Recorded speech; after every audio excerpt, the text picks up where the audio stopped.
Hey everyone, welcome! Thank you for joining us for the first ever episode of Mac Marches, a West Marches style game set in the Castle Mac universe, the Mac Gotten Realms, or whatever we're calling it. This is an inaugural run. This is the first time I have ever DM'd and streamed from Roll20. I've played Roll20 before, but I've never done this, so I've got like a whole dashboard, and I'm really impressed all of a sudden by DMs like Throck and people who do this on the regular, because I'm like blown away, and I feel like Charlie Day and Always Sunny, like I'm just smoking and I've got like threads and pictures of things, and I'm just like, no, you gotta route the things. So apologies if I flip out and just flip the table and end this in 10 minutes. But without further ado, thank you guys for joining us. We have got Castle Mac Coach. Go ahead and say hi real quick. Hey everybody, it's Coach. We have got Chris over there on the, let's see, which way are you? Right here to me. Hey everybody. We have got Corey, who is Dungeons and Diapers, right there. Yes.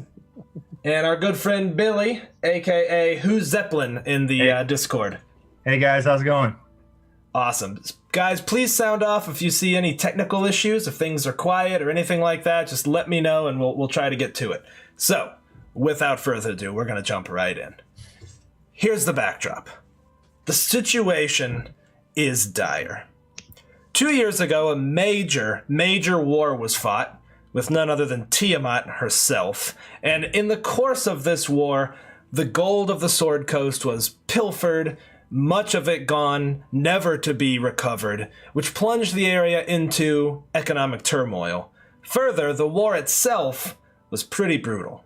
Lots and lots of people gave their lives to defend those free citizens of the West from Tiamat. So, consequently, things like thieves' guilds are on the rise. People are having to band together, move to urban places. Some of the outlying settlements have just frankly withered away. They just can't support themselves anymore. The loss of life, the defense. So, we are joined this time with a band of heroes who are not by themselves. There are, in fact, 96 other heroes who have joined up for this expedition. Posters were plastered all over Waterdeep, all over Neverwinter, as far south as Baldur's Gate, the smaller towns, pretty much everywhere along the Sword Coast. Begging people, in fact, promising a better life, looking for settlers to move far north of even Neverwinter, north of Luskan, basically as a buffer zone. This is on behalf of the Lord's Alliance. It's being bankrolled by the Lord's Alliance. And consequently, these adventurers have heeded the call. So, Lanthal, as you sit at one of the tables, there's a dog barking in the back. The cook kind of leans back through to check on the dog, smoking a big cigar. You are at the Violet Sea Pub. What is your character doing right now? You haven't met these guys yet. You are on your own. Lenthal's sitting by himself. He's actually reading a self-penned book that he has written out himself of what he believes to be different war tactics and battle tactics. He is a very, very big schemer. He likes to think about all the sorts of different scenarios and strategies about how in the war is very heavy on his mind. So he's kind of sitting there. He's a quietly though, not really making a fuss, off to the side.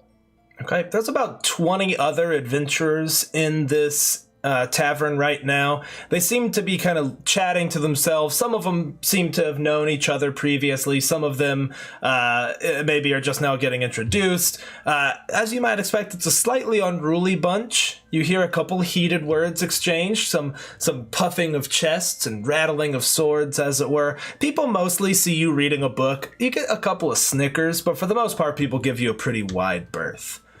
And what about you, Eric? Is it pronounced Eric or Arik? I asked you and forgot. You did. That's all right. It's pronounced Arik.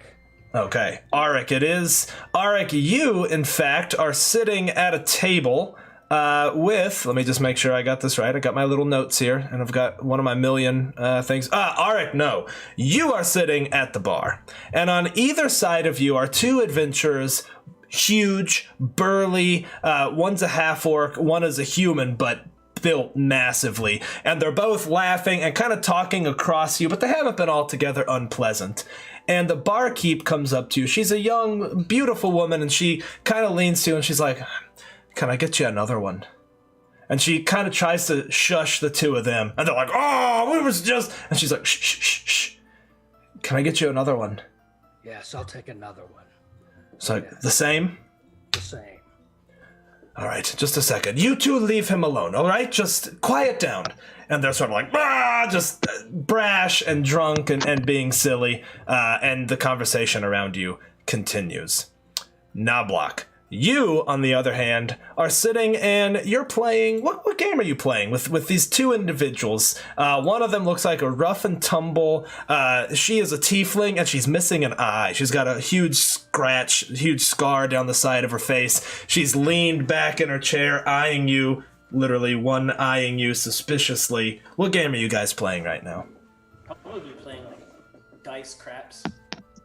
Okay. She's sort of watching you as puts her bet in. You roll the dice. Why don't you go ahead and roll me 2d6? Let's see how you roll.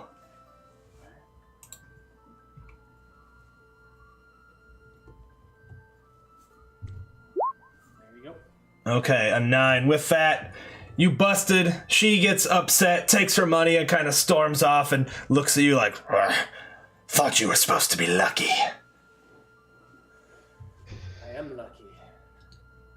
A drag off the pipe.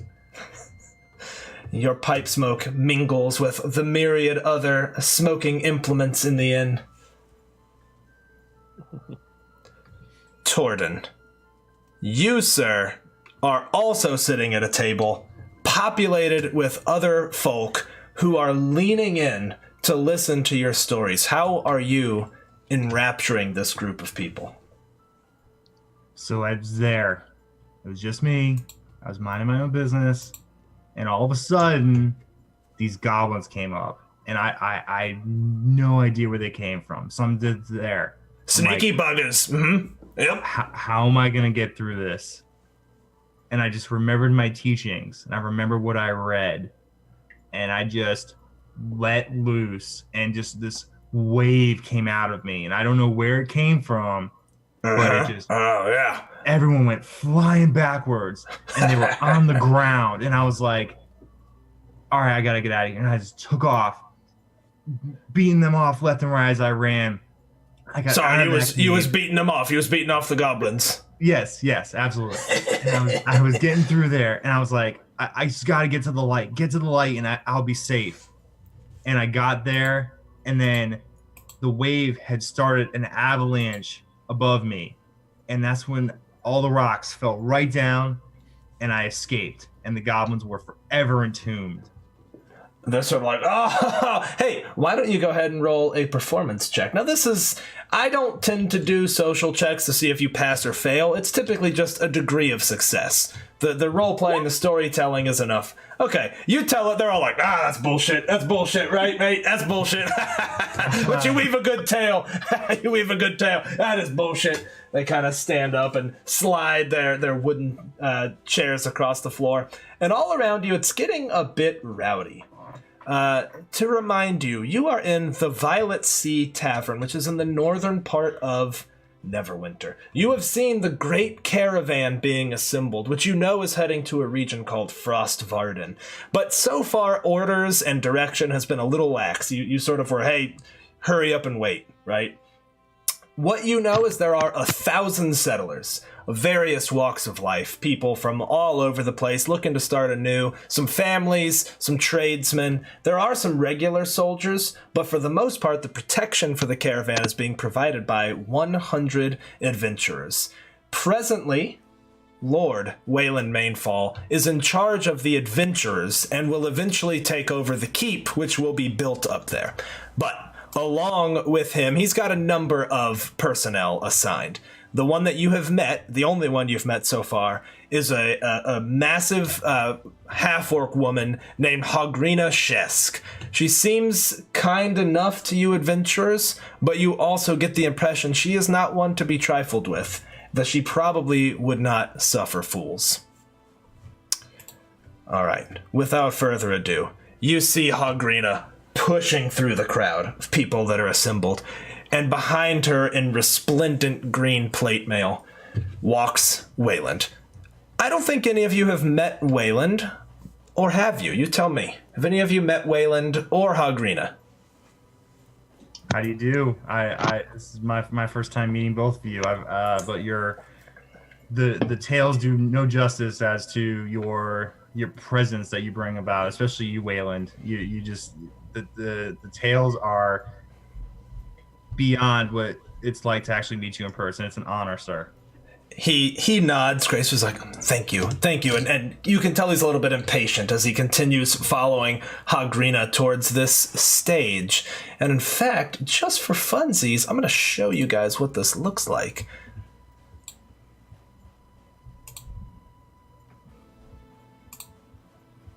Okay.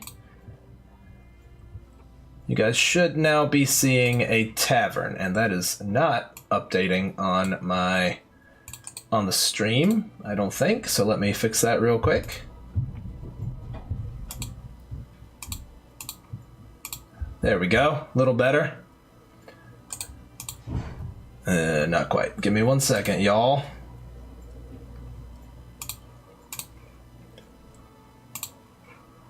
First technical hiccup. Sweet.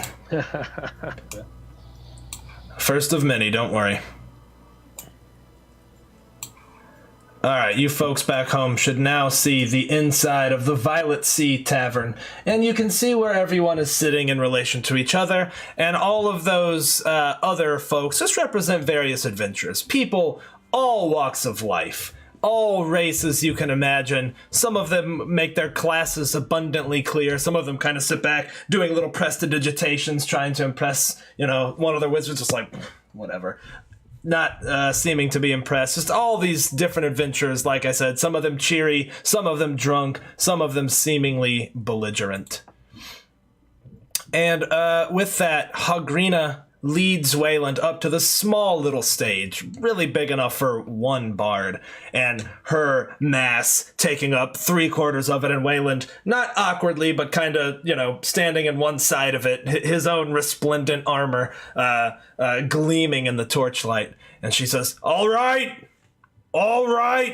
everyone quiet down. Listen up. You over there, stop talking. Listen up. A hush comes over the crowd.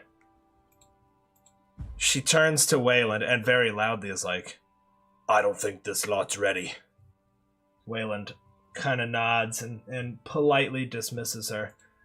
He's like, some of you may have heard the news about Golden Leaf. It was sacked last week, and there was much loss of life. We truly believe that Frostvarden is the first best defense for the Sword Coast, and we know the raiders came from that region.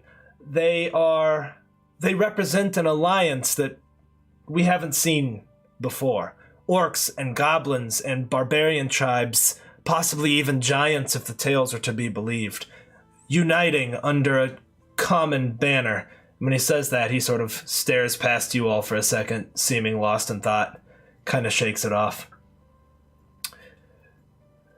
The heroes believe that adventurers such as yourselves are a cut above. We could hire a military force. And when he says that, Hogrina kind of shakes her head and kind of looks at him, like implying, like, no, you can't, because there aren't any. There aren't military forces to be hired. And he kind of closes his eyes, doesn't correct his mistake, but moves on. So, on behalf of everyone, really, I thank you. I look forward to getting to know each and every one of you, and as the caravan proceeds, I know that, well, we can all count on you. Thank you again. And some of the adventurers kind of look at each other, kind of look at him. He steps with pride, but is clearly new to his leadership role. Is growing into it, but looks like he was a little apprehensive.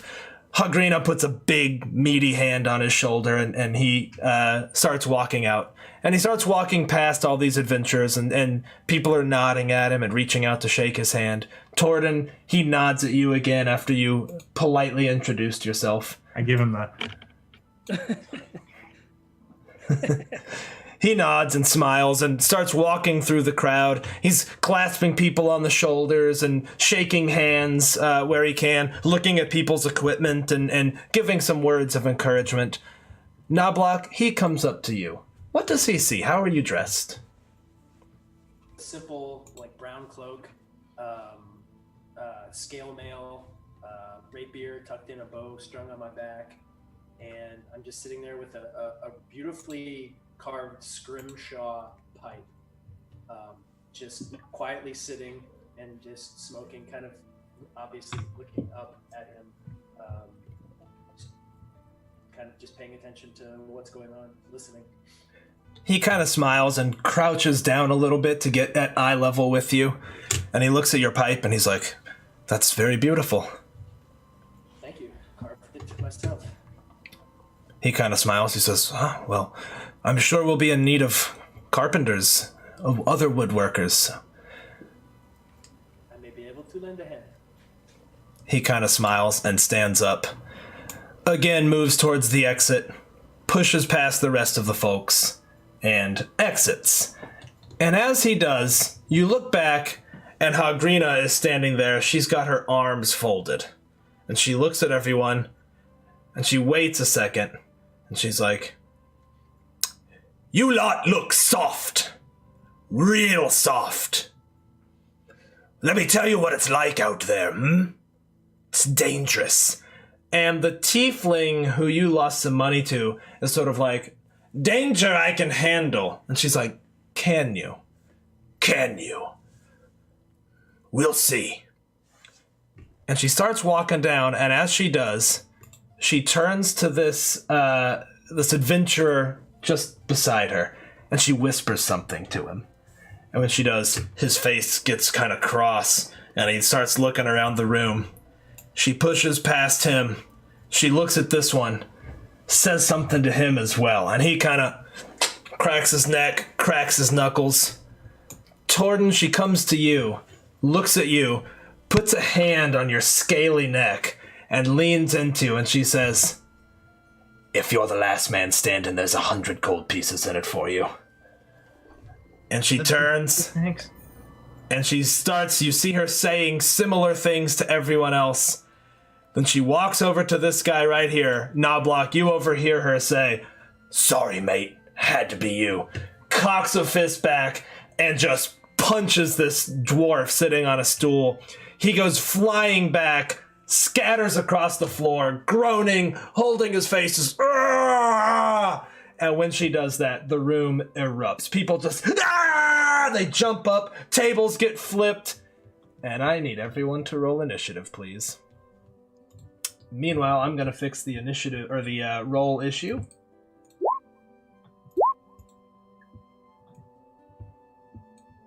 Let's see, did that fix it? Yes, it did. Oh. Hang on one second. Gonna need everyone to roll initiative one more time. I'm gonna clear it. Let's go ahead and do that one more time. Don't ignore those rolls. Sorry. I like the Wiley, first one what's better. up, man? Oh my gosh, I updated the title. How did that not happen? I like my first one better too. Yeah. My second one. Sorry, guys. Okay with this. Give me 1 second. I'm gonna fix the title. Oh, cool. You get to see everything. That's not. Oh man, that's annoying. Trial run. Yep. Let's see. Give me 1 second. I'm gonna try to fix this. Yeah, screens within screens. I'm gonna see if I can fix it real fast. This is a test run after all. Okay, should be viewing this as a player now, and then I can add a new Chrome window.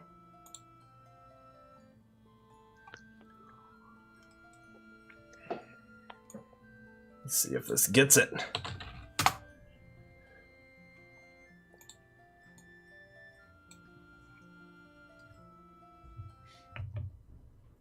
Get some fight music going. Alright, let's see. So I still need initiative rolls for Arik and Torden, if you could, please. That's better. All right. Let's make sure that's looking pretty good. We got that more or less working at this point. Windows within Windows, man. It's driving me crazy. It's bizarre. All right. And... I got it. Okay. Oh, so you guys need to click on your character token before rolling your initiative, or else it won't take. That's what I did. That's There all we go. right. There you go. That's a pretty good roll, Billy. You've made out like a bandit there. There we go. Yeah, everybody's doing well but me on that one. Nice. There All right. Well, this is pretty awesome because right now I can't log into Roll20, so give me 1 second.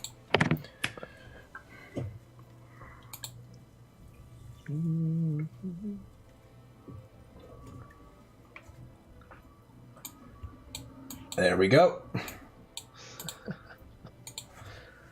Oh man, there's a lot of tokens on that board. Yep, and they are all going to act on initiative 1, and it's going to be, oh my gosh. There we go. This is going to be fine, I'm sure. I see no way this will go poorly. I'm not worried. All right, all around you, people just start erupting. The barkeep, puts her hand over her eyes and just stares down at the floor, shaking her head, clearly just oh God, oh gods. She has absolutely no control of this situation. Knobloch, you just happen to be standing right next to Hagrina, and overheard what was about to happen, so you sort of tense up under the table and you're ready to go. What do you do? So I am. I'll just go ahead and move my token and move over. So I'm going to bust out and jump over the bar and use that as my movement. And I'm going to hold my action until someone attempts to strike me. Okay. Totally cool, but I am going to give an attack of opportunity from this fella right here as you exit his grasp. They're not very good because they're all drunk and just a part of this massive crew. Does a 14 hit you? Does not. Okay, on your parting blow, you feel this haymaker, the wind from this haymaker just right behind you, tossing your hair in the air as you leap over the bar and kind of slide in, and the barkeep looks at you and she's like, seriously? She kind of backs up, looks completely not scared at all, just annoyed. She just looks upset about this. Okay, with that, Arik, you are up. Oh, sorry, go ahead. I was gonna say do I know the barkeep's name? Yes, you do. And let me just go to my name generator that I have ready just for people to ask all these names. Her name is Vorkatha. Vorkatha? Mm-hmm. Vorkatha, if you are quiet, there will be some halfling leaf in this for you. She kind of looks down, shrugs her shoulders. She's like, okay. Okay, so Arik, you are up, sir. All right, so there's no weapons out, right? This is There are fists. no weapons out so far. It seems to just be fists. That doesn't seem to benefit me. These two guys on either side, are they looking at me or looking at someone else? In fact, as you kind of eye it, they both kind of look at you and grin and crack their knuckles. That's no good. All right, I think I'm going to. I think I'm going to move also. Nice. And I think I'm going to move. Also behind the bar. Yep, you can certainly leap over the bar right there. As you're moving, we just broke our 800th follower, so we do have a giveaway from Tabletop Loot. We will do that on the first break, so hang out, be in chat. You can join our raffle for a set of dice from Tabletop Loot. Thank you, guys. Really appreciate that. I also see that you all have a Divine Inspiration reroll. So the way that works, that is you can reroll any die or force me to reroll any die. And that is for the players. You can spend them whenever you'd like. So, okay, I'm sorry, Arik, continue That's on. all right. So I'm going to leap over the bar as well, and I'm also going to hold my action. Okay. until someone swings at me. Okay, great. You guys are both just standing there. You kind of nervously eye each other, I think, a little bit. Okay, and so next up would be Torden. So I stand there and I'm like, this is what you guys get for not liking my story. And I grab this guy right here and I'm going to shock and grasp. Okay, awesome. Taking it up a level. Go ahead and roll it. So is he wearing metal armor? You know what? Because I haven't really defined him, I'm going to give you a 50-50 chance. If I roll a 2, yes, he is. He is not. He is wearing studded leather armor. Looks more like a rogue type. All right, well, let's go ahead and shock and grasp him. 21 to hit. That is definitely a hit. 1 damage. Okay. You basically do the equivalent of like rubbing your feet on the carpet and he's just like, what was that for? God, ow! That's for not liking my story. I worked hard on that. Okay, Landfill, you are up next, sir. Which one was the one that Torden hit? Was it the one pretty much directly in front of me right here? Torden, you tell me which one was it. And if you click and hold, you can actually ping the map. Oh. So like that. You can actually ping the map. All right. If it was that one, I think Lanthel would look up from his book, he has his long brown ponytail, shrug that back, take out his dagger, and attempt to hit him in the back of the head with the butt of his dagger. Okay, sweet. And by the way, thank you, Kurt. That is a sub. That's another divine reroll. You guys have 2 divine rerolls right now. So go ahead, coach. And now, if you guys did not know this about Dungeons & Dragons, if you attack with a melee weapon, you can attack as normal and then choose for it to be non-lethal. So coach, go ahead and attack with your dagger. Ooh, Let me check. Yeah, 20 definitely hits. All right, and this will be a non-lethal strike. Yep. Um, And I'm sorry, which guy was this? let me move up and just write that dude. Okay. Right up. All right. You walk up and he's looking at Torden, sort of like rubbing his little shock, and you just clobber him right on the back of the head. And Torden, you kind of see him just fall for it. He falls onto the table, splats into some stew. It just spills all over the place. Everyone starts cheering at the first knockout that happens. And speaking of which, it is now their turn, and I'm going to abstract the heck out of this. So, Lanthil. Yes, sir. Both of these gentlemen right here come try to clobber you. Good. I don't think either of those hit. No, my friend, you'll need a 14 or better.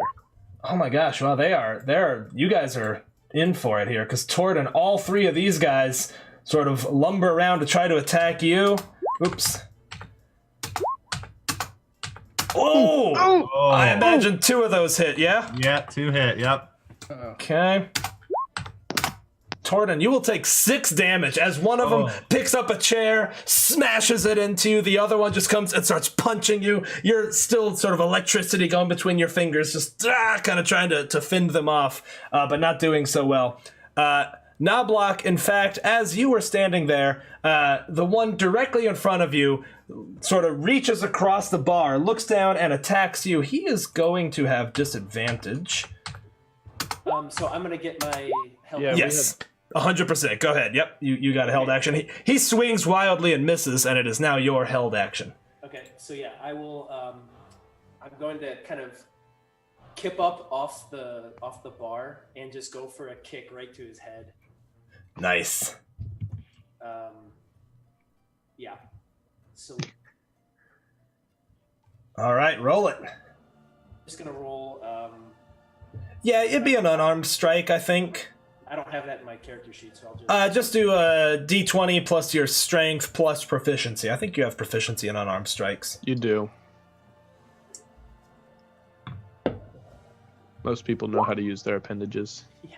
All right, he's kind of swinging wildly at you. You kind of jump up on the bar and try to jump kick him, but in fact, as you do, the adventurer just to his left smashes a bottle over his head. He collapses, and your foot passes through these shards of glass as he falls over backwards. Arik, you're going to also get an attack, or your held action, as this adventurer kind of comes over and he picks up a stool and he picks it up like he's going to try to smash it down on you. But you will get to do your held action first. So I think what I want to do with my held action is take the mug that I was drinking Nice. off the bar, and I want to smash that into that dude's face. Awesome. Roll it. All right. So that's going to be a D20. Let's see. Oh, man. Unfortunately, you guys are just, you're fighting from behind a bar. You weren't necessarily expecting this. You swing wildly with this mug. Ale sloshing behind it, like in slow motion. The ale kind of slashes on his face, and he just kind of looks at you like, "Rrr," and you're kind of standing there with this empty mug, and he tries to crash the stool down on top of you. Probably shouldn't have had that second drink. In fact, he rolls so poorly, as he's swinging it, it splashes in his eyes, and he throws it, and you duck just in time, and it hits the bartender behind him. And she Oh, no. she looks up good. like, "No, you did not." And in fact, she reaches behind the counter, grabs a big-looking club, is like, "Excuse me," and like pushes past you over into the corner, and just completely smashes him in the face. And you hear bones cracking as he flies backwards. Wayland is gone at this point, so he doesn't know this is happening. What? Oh, we could use his help. And Hagrina is now howling. She's like, "Ah! Yeah!" And she picks up a chair and chucks it and just completely takes out this adventure as it just shatters into his body. 1, 2, 3, 4, 5, 6, 7, 8, 9, 10. Coach, roll me a d6. Ooh. All right.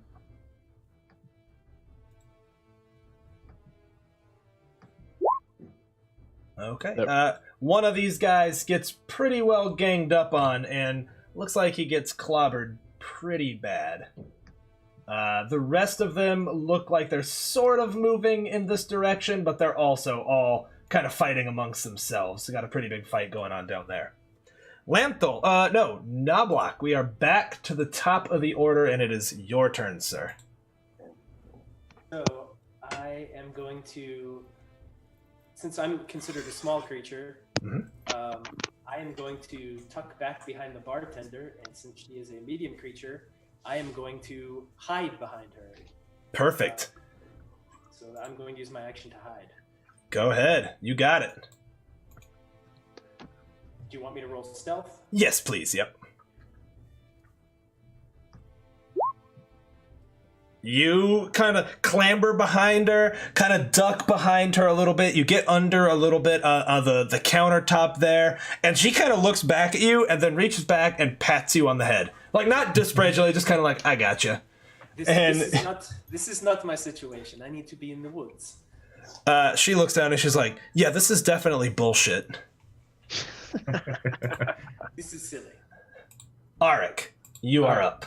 So I am going to use my action to move as well, and I think I'm going to move right here, and I'm also going to try to see if I can't hide behind this inn bar and the stool. Okay, all right, go ahead and roll me some stealth. All right. Let's see, some stealth. Oh, that's fine. Okay, you try to hide over there, and you kind of peer up over the edge, and you make eye contact with Hagrina, and she's like, Yeah. get him!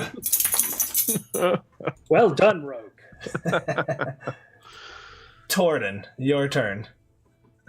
So I kind of look at around me and I'm like, I gotta do, you guys started this, and I take out my, I reach in my pocket and I take out a twig, and I cast Witch Bolt on this guy right behind me. All right, that will be rolled with disadvantage since you have people adjacent to you. Yep.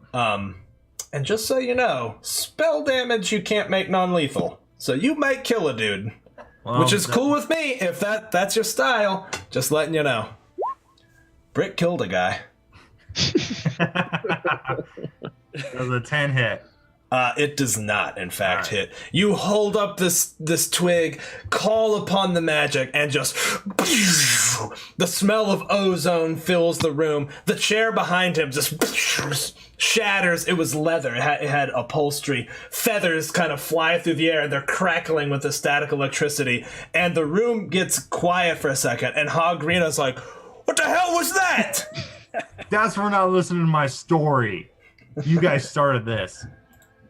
And with that, we're back to you, Lamphil.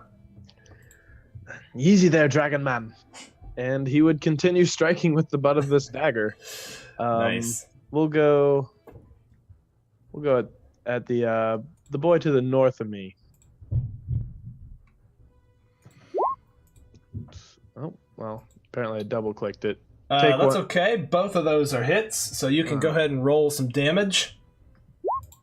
All right. Okay. Yeah. You kind of bashed the one, and the other three, they're kind of, well, two were ganging up on you. The three were on Torden. He kind of looks at you. He swung wildly at you. You take the dagger again, and you kind of juke him a little bit, and then just pop him right in the face. And he just, holding his nose, falls down into the table, groaning loudly. Work smarter, not harder, lads. With that, it is their turn. The one immediately around Torden now turns to you, Lamphil, and you've got two attacking you. Mm-hmm. Let me just copy and paste that so it's easier for me. Ooh! Hey, He how about crits you ya. use that divine inspiration? We will use that divine inspiration to reroll that. It is a hit, but for 2 points of damage, sir. Ooh. The other one swings at you. Oh. You got one more. We'll hold on to it. Okay, all right. So he will hit you with 2d4, 7 points of damage. Oof. The first one punches you and kind of spins you around, and the other one just punches twice into your guts. Fists like battering rams. Looking good for little old Lamphil here. Torden, the tiefling from earlier who stood up and seemed offended that they weren't ready. She looks at you and grins, and she draws a dagger, kind of this curved blade from her belt, and she attacks you with the dagger. And she goes, and you just kind of swat it away out of frustration for your spell not working. And she kind of looks down at it and kind of smiles at you. The other guy attacks you right next to you. It does get you. Yeah, sure. For 1 point of damage. As she's stabbing you, you block it. He kind of punches your scales, and you kind of turn to look at him, and he's like, Okay, this guy runs up and takes that one out. Let's see. Corey, roll me a d4. Yep. Okay. Over here, you guys can't really see what's going on, but you hear a hell of a scuffle. Chairs are flying across the room. The table gets flipped. You hear things shattering. Hard to see exactly what's going on. Let's see. This guy breaks off and makes a break for you, Arik, having been directed that way from Hagrina. Swings at you, you duck, and his fist connects with the corner of the counter, and he just like kind of grabs it, and you heard like some bones cracking. Sounded super painful. Let's see. These guys team up on Hagrina. And Chris, if you could, roll me a d3. Roll 1d3. See how many she punches.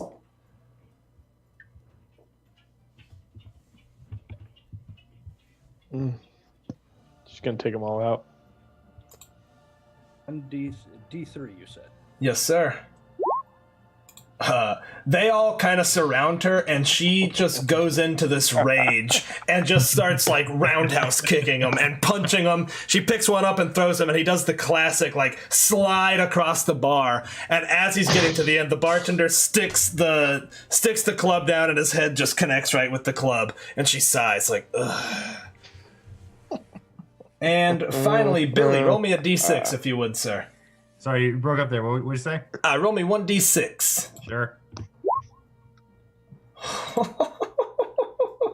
Shouldn't have had you roll quite so much. All these guys in the bottom, you just hear fists and swearing and wood splintering, and you kind of look over and it's just a pile of aching bodies. Mm-hmm. With that, we're back to the top of the order. And Knobloch, you are successfully hiding behind the bartender, who, as you look up, you can hear her like sliding this body off the bar. He just collapses into the stools below. Varkov, could you hand me ale, please? She's sort of like, sure, why not? But you're paying for it. She grabs one, tops it off, hands it down to you. And I ready dodge. Nice. I'm good. I love it. Okay, that would be Arik next. All right. So I think I'm going to take out my dagger, and I'm going to hit this guy that's non-lethally. This guy that took a swing at me. Perfect. All right. Oh yeah. Not only are my hiding skills great, so are my combat skills. Yeah, not great, but you know he's sort of nursing that wound where he just punched the corner of the counter, sees you come with the dagger, and he kind of ducks and tosses a stool at you, which kind of throws you off balance. So you kind of swing wildly. Torden, back to you. All right, I'm gonna turn. You look up to see Hagrina has knocked all these people down, and she's looking at you. Her nostrils are just flaring like... I kind of like, I'm going to pretend I don't see that, and then I'm going to go after this guy right here to the north of me with a shocking grasp. Okay. And apparently she really is intimidating me. Yeah, you're kind of looking over your shoulder. Like, you try. I mean, you come at him, lightning surrounding your fingertips, and he's just looking at you like confused, like what? And he kind of throws a chair between you and him, and kind of clambers up with his back to the wall, avoiding your attack. It is now their turns, and Lantho. Whoa! Oh! I almost skipped you. Welcome to playing with me. Go ahead, Lantho. You're up. All right. I'm gonna kind of step back here for a second, and I'm gonna use my second wind. Okay. Recover 5 there because your boy needs it, and then and then we're gonna keep trying to thin out this crowd and strike the guy to the north towards Torden with the dagger. Just so you know, that should be one less hit point that you recovered there because you rolled a hit die, but that's not actually a hit die. You don't get your con. You just get your fighter level. 1d10 plus your fighter level. Unfortunately, that 10 is a miss, and I think you guys are all out of divines. So you sort of push back and you're like, you swing at him. He's kind of grinning at you. He kind of shoves the table into you as you swing wildly. Anything else? That's about all I got at level 1. Okay. Their turns now. The first one swings at you, Lantho, misses.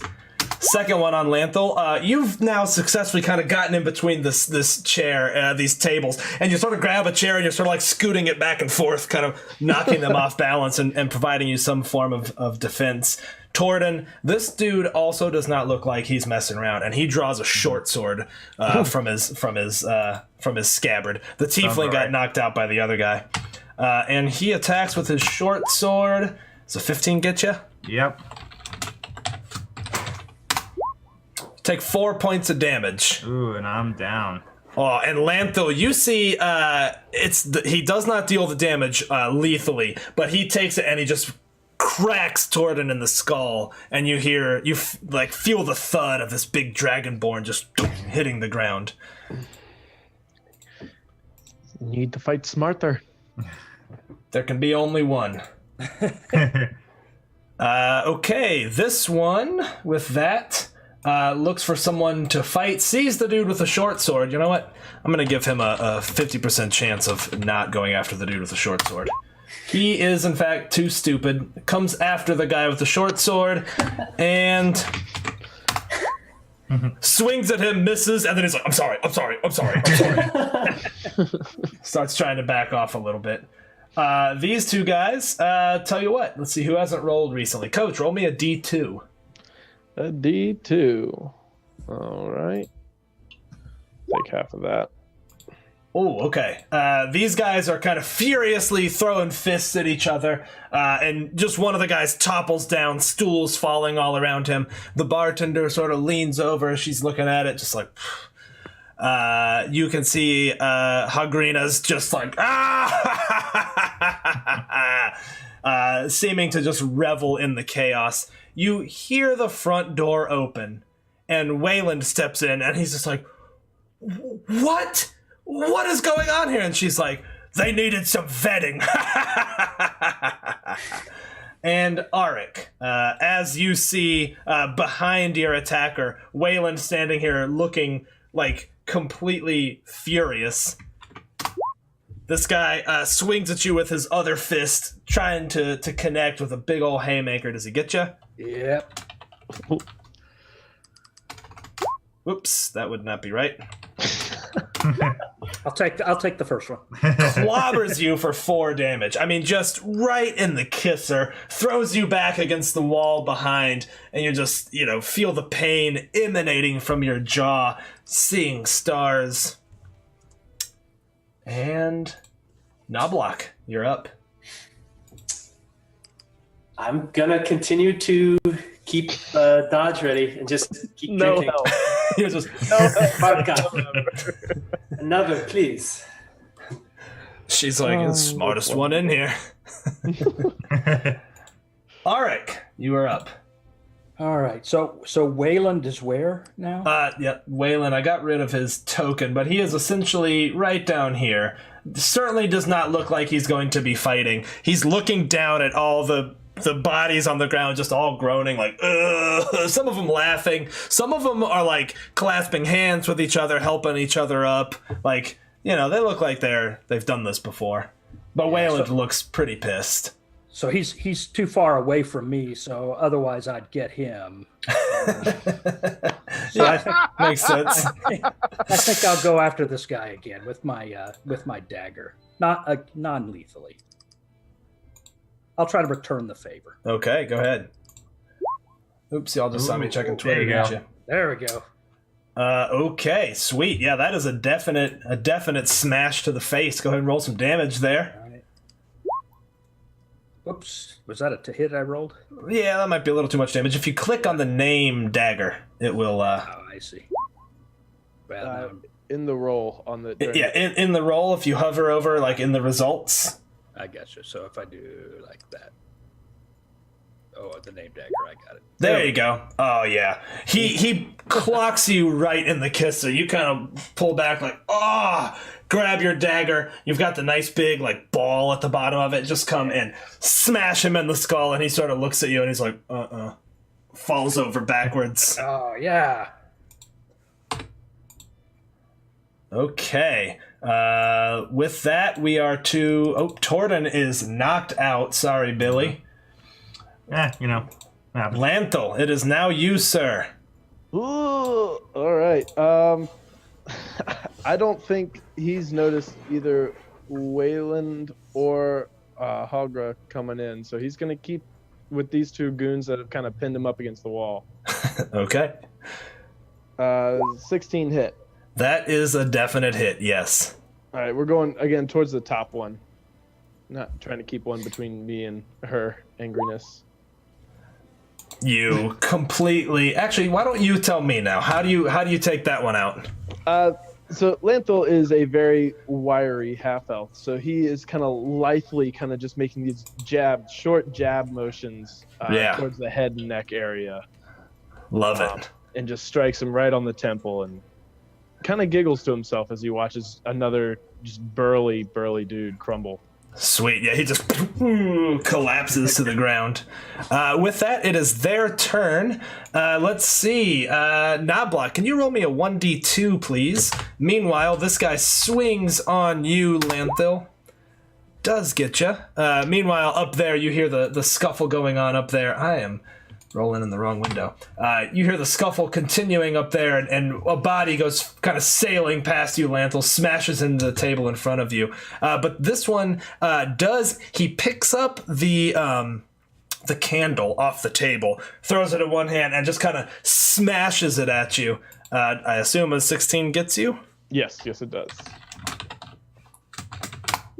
And he clobbers you for 4 damage as you feel it just both the mixture of the concussion from glass shattering on your head and then the sting of hot wax kind of pours down your face just a little bit and quickly cools.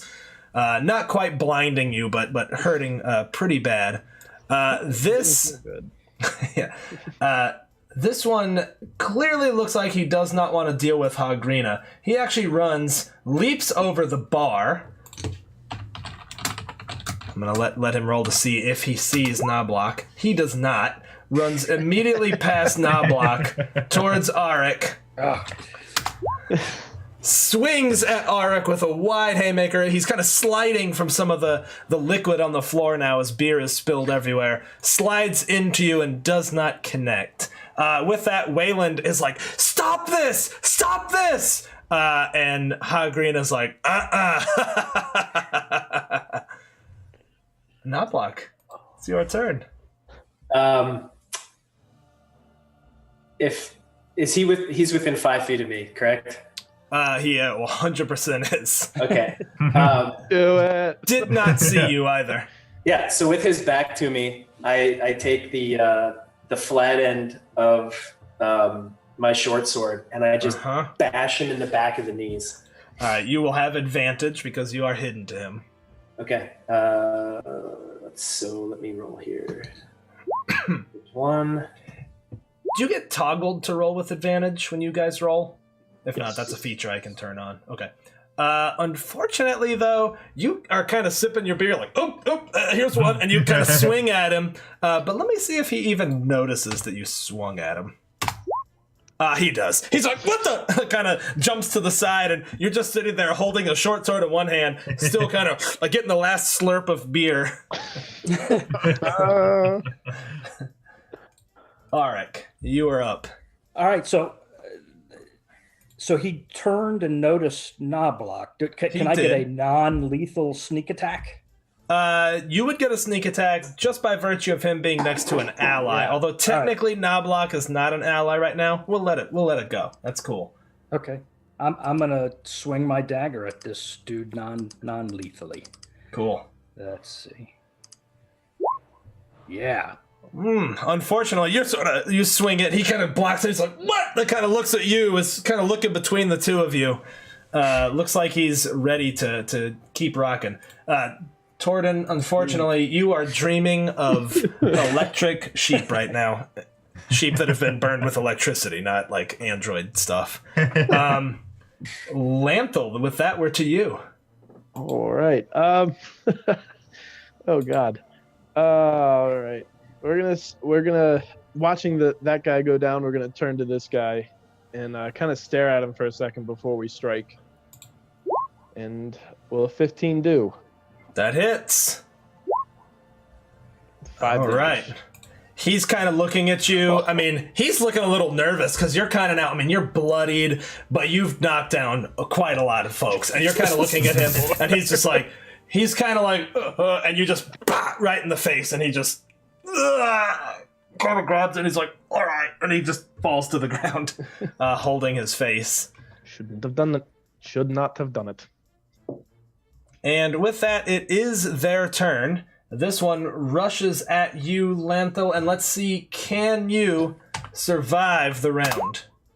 Oh! He comes rushing at you, slides on some beer, throws himself off balance. You hear something crack. You will have advantage on your next attack against him as he's just like, ah! Oh, yes. And with that, this guy, you know what? I'm going to roll. Knoblauch, you're low. Arik, you're high. He is attacking this little halfling who tried to sneak one by on him. It's hard to blame him. In fact, he swings at you, Knoblauch. You kind of duck to the side and kind of push away from it and get a quick sip of your beer in as he misses you by just mere centimeters. And that's all that's left of them. So, Arik, we're back to the top of the round for you, sir. All right. Does Knobloch go before me? Yeah. Yes, he does. Sorry. Somehow. That's all right. I got a little off, but go ahead, Knobloch. So, yeah, I'm going to go ahead and I'm going to bounce back, and I know I'm going to take an attack of opportunity for it, but I'm going to jump back over here. Okay. Yep, he will swing on you. And misses wildly as you just kind of run between his legs past him. So I hobble over there, and I break the end off one of my arrows, and I pull back, and I'm going to shoot at this guy. Shoot at him, actually. The one behind the bar? Yep. Fantastic. I'm going to give him a little bonus armor class just from being behind the bar and from having no arrow tip. I think that's a little harder to control, but just a little bonus. You're closer to Wayland. I mean, Yeah. Wayland kind of looks at you. He's like, "Stop!" As you're like, sorry. drawing the shot. Someone fight Wayland. God, I want to see that. That is a definite hit, yes. Ooh. He turns and he's like, "Where you going?" The arrow hits him directly in his eye, and he grabs it, and you see blood kind of run between his fingers, and he's like, "Ah!" Falls to the ground. And I say, you do not mess with the butt crack Jello Gym gang. Do not do it. Nice. Good throwback. He hits the ground wailing. The bartender is snickering at that. And with that, we're up to Arik. All right, so where is Wayland at? Wayland is essentially standing right next to Knobloch. Right next to Knobloch. Here, I can add his token back. Give me a sec. I got it right here. Oh, This God. will have to do. This is not going to end well for you. What are you talking about? Wayland! Dun, dun, dun, dun, dun, dun, dun, dun, dun, dun. He's larger than life. Giant Wayland. Takes up 4 squares. There you go. Wayland is standing right there. All right, so what I want to do is I want to put my dagger away, and I want to move to here. No problem. I want to say to Wayland, "My liege, you're too important for such a trivial fight. I will protect you." He looks at you a little bit incredulously. He's like, "What is going on here? Put a stop to this!" And with that, we are back to you, Lamthil. There is one thug left. I think looking down at him because he slipped, we're definitely gonna, attempt to strike a blow at his head once more. So that was with advantage. That was not very good, though. Unfortunately not. You swing at him, and as you do, he kind of dodges out of the way, and it's not graceful. He's like rolling on the ground. He's like now covered in spilled beer and shards of glass and melted wax. He's just like kind of rolling around. And with that, Hogrina's like, all right, that's enough. Wayland, they needed a little bit of vetting, and he's just like, there are 18 of my good adventurers severely injured right now. And she's like, severely injured, but blooded. Trust me, boy, this will work out in the end. And he's like, I just, like, he's kind of fuming. And she looks around the room and she's like, well, I count 4 of yous. Good enough. 25 gold to the 4 that are standing. And the bartender's like, how you gonna cover this? And Hagrina looks at her and she's like, sucks like something out of her teeth. Wayland. And with that, we're gonna take a break, everybody. We'll be back in 10 minutes. But on the break, don't change that dial, because we are going to do our tabletop loot dice giveaway, assuming I have it set up right, which is probably a stretch, but I'm going to try to get it working. So we'll be back in about 10 minutes. Hope you guys are having fun so far. All right. Yeah, great. Hey everyone, Steven from Castle Mac here. Wanted to take a moment to play this video over the break so that we wouldn't eat up time when we come back, so that we can get right back into the role-playing that we think you're here for. Wanted to sincerely thank you for being here. It truly means the world for us, really, you guys. We're overwhelmed by the support that we receive from you all, so truly thank you. Let's get some administrative stuff out of the way. As you may or may not know, you can find us on YouTube. There's a link right down below the video. We've got all kinds of links down there. Or you can find us at youtube.com/c/CastleMac, or searching for Castle Mac will pull it up. I do my best to get all the videos up within 24 hours of their live stream, so there shouldn't be much of a delay. Usually I'm faster than that, sometimes just a little bit behind, but every back episode is there, so you can go check them out. Finally, you can find us all on Twitter. That's pretty much where we mostly hang out in the social media world. All of our Twitter handles are visible within the player tags, although we're pretty easy to find. Just do the @CastleMac and it'll fill out with the 6 of us. So give everybody a follow and let's talk D&D. It's pretty much all we want to do all the time. Another link down below you'll see is our Bandcamp. All of our music is completely original. This is done by Castle Mac Andrew, and he's done just a phenomenal job. You can go listen to those tracks individually at our Bandcamp link. You can also purchase the album if you'd like to show him some support. He's got more stuff in the pipe, and it's going to be just fantastic. Finally, we do have a podcast. Speaking of audio, you can find us on iTunes under Castle Mac and other places that good podcasts are found. We're a little bit behind right now, but we're going to be caught up and have all the episodes for your audio pleasure.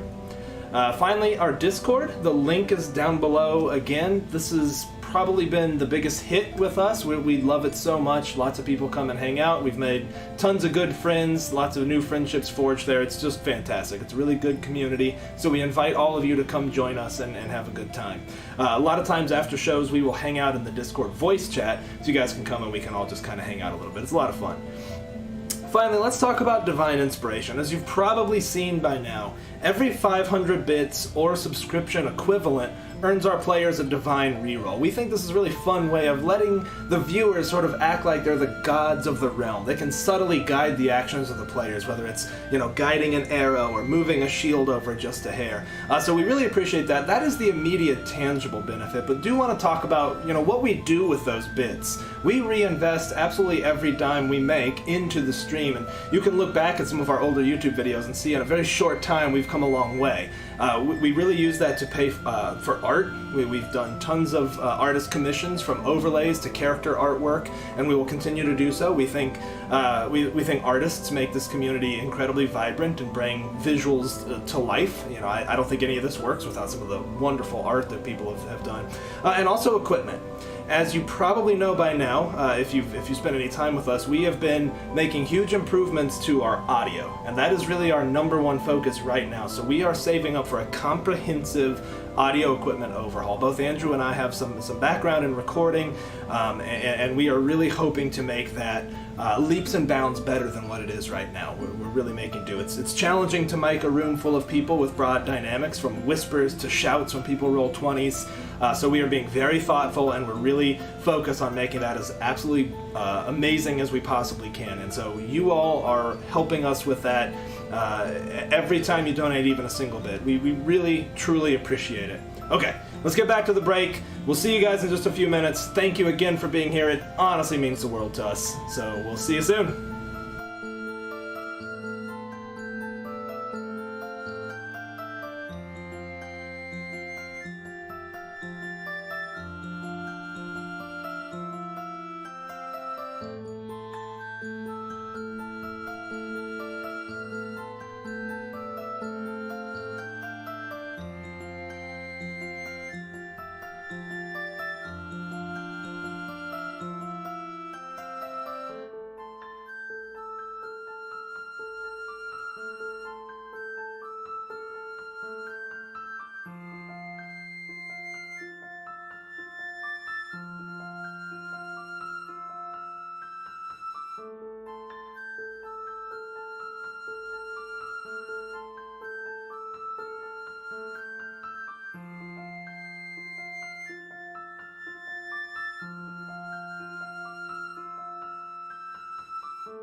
everybody, welcome back. Thank you guys for hanging out with us during the inaugural episode of the Castle Mac Marches. It looks like the raffle has just ended, and oh, look at that. Tort, is it Tort or Torte? 21175 has won a set of dice, courtesy of Tabletop Loot, our friends. Tort, you know how to reach me. Reach out to me, and we will get that sorted shortly. We'll get some dice coming your way. So congratulations, that's awesome. Yeah, you can pass those on if you've already got enough dice. I'm in that same boat. So, gentlemen, you guys having fun so far? Has this been all right? This has been great. Oh yeah, Yeah. it's been awesome. Awesome. Thank you for being here. So let's take a quick second to go ahead and go around the virtual table and let you guys introduce yourselves. Go ahead and talk about where we can find you online. And maybe it'd be interesting to, hear how you came to be a part of the marches. So, Coach, why don't we start with you? A familiar face around here. All right, I'm probably the most familiar face to everybody who's watching. I at least hope most people are watching, at least know of me. I'm on the Sunday crew for Castle Mac, and I can be reached at Castle Mac Coach on Twitter, Neptune Painting Studio on Instagram. Go follow it. It's pretty good. And in the Discord, you'll see me bopping around as Coach. Sometimes I get to talk a lot. Sometimes I have to go very dark because of work and school and stuff. But yeah, I came to the marches because I'm part of the Castle Mac fam, and it kind of revolves around one of my original PCs a little bit, and I was very interested to see how it goes. How's it been seeing Wayland on the other side there? It's interesting. Not playing my knight in shining green armor, but I've loved everything you've done with them so far, conceptually and in game too. So cool, awesome. All right, we'll go around the virtual table, and Arik, Chris, why don't you introduce yourself? So I'm Chris. You can find me on Twitch and Discord, which as about, I don't know, 2 or 3 months ago, I didn't even know what those were. But I'm I'm WikiVA on those platforms, and I'm Chris Sigler 6 on Twitter. Happy to be here. I said in chat the other day that I've been playing Dungeons and Dragons since Elf was an actual class. And I'm excited to be playing. When I saw this was happening, I thought, wow, what a cool opportunity. If I can figure out the tech, it'll be awesome. So I was happy to be here. Awesome. So far, smooth sailing. And we'll go down now to Billy.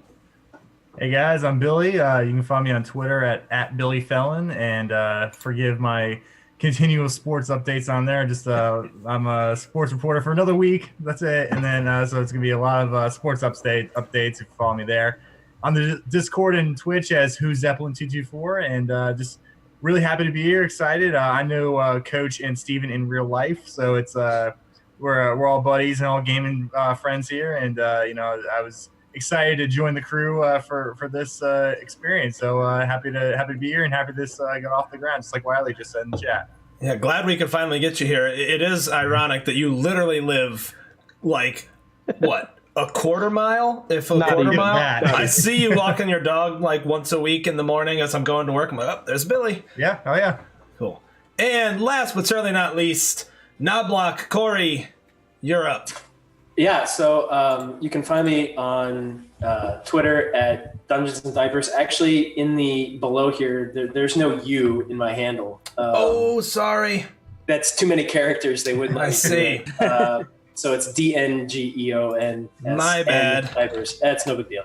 So yeah, I kind of came to Twitter once I had my 10-month-old.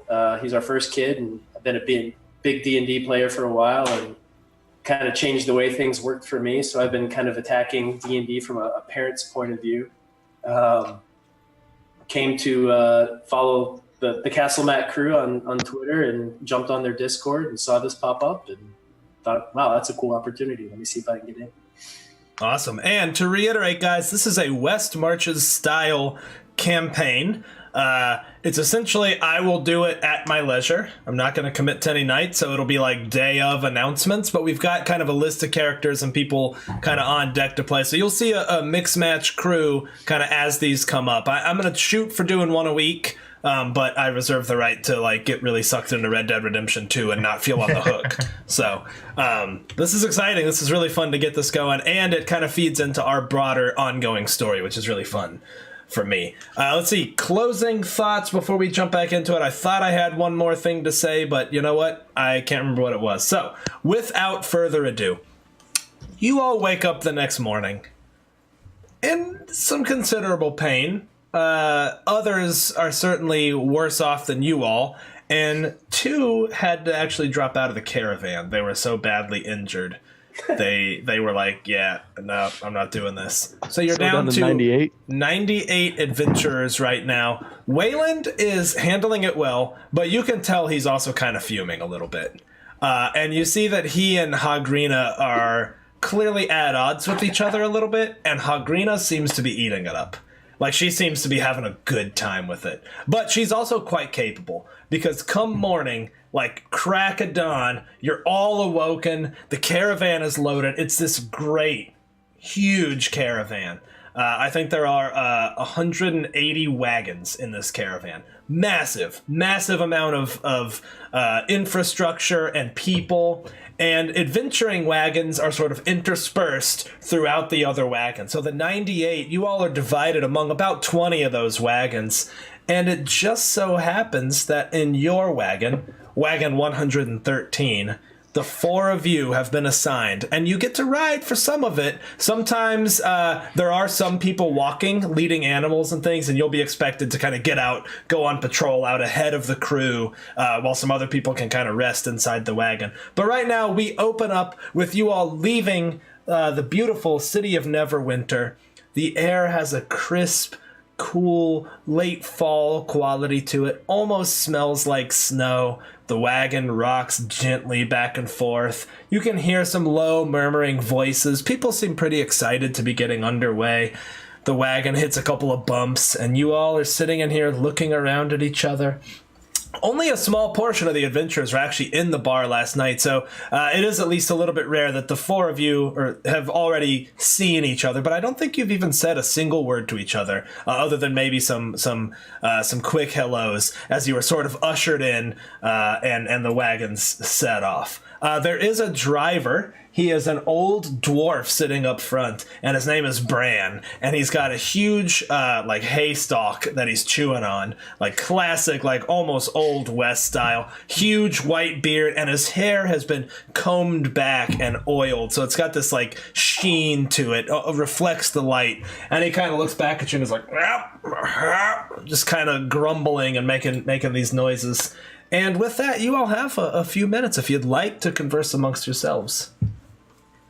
So when the dwarf turns back around, I'm just gently going to grab some of the oil off his hair and rub it into my pipe that I'm smoking, and just keep. Would anyone like some? He kind of looks back and gives you the like side eye. He's like, "Well, all right." I need oil for the pipe to keep it nice. Torden's sitting there kind of looking through a book, and he's kind of looking through. It's like, man, I don't know what happened back there, guys. They were all swarming around me, and I mean, I'm just not meant for a fight. That's just you got your ass kicked. Yeah, I did. Yeah, you should have hidden with me. Well, you were all the way on the other side, and I'm kind of a little bit bigger than you are. As I kind of move my foot, and it's like almost as, trying to stretch out because there's not much room in this wagon. But I'm not a fighter. I prefer to let my magic do the talking. Dragon Man, it is all about the positioning. You need to position yourself in the right moment. If you are there, the moments will come to you. Perhaps in this adventure we can all become better together as a group, and we can all learn from each other in terms of fighting. I that's what I want. I'm just such a learner. Like I want to learn. That's why I came out here. Like I heard and I was like, I gotta go because there's there's a world out there, and I was stuck in a library just with all these books, and I love books, but they don't talk back, and it's like you're very high strung. I know. I've had a lot of stress in my life. Smoke some of this pipe and calm down. The dwarf turns and is like, maybe the books don't talk back because you don't give them room to. Turns back dwarf, around. I can step on you. No need for hostilities. We are an interesting crew. Half an elf, half a dragon, half a ling, and me. I've never met a ling. What is a ling? I don't know. I believe that to be you, Master Halfling. Well, okay. I suppose. Most call me half man, but you know. That seems so insulting. When you're small, things roll over your head. So Lamelin, what's your story? How did you hear about this grand adventure that we're all on? I heard about the adventure. There were posters around what was left of my town after the war. My parents had both gone off to fight, and they never came back. I was living with my grandparents at the time. So, opportunity came. I like to study war. Hopefully, maybe, Lord Wayland takes me under his wing as a tactical advisor.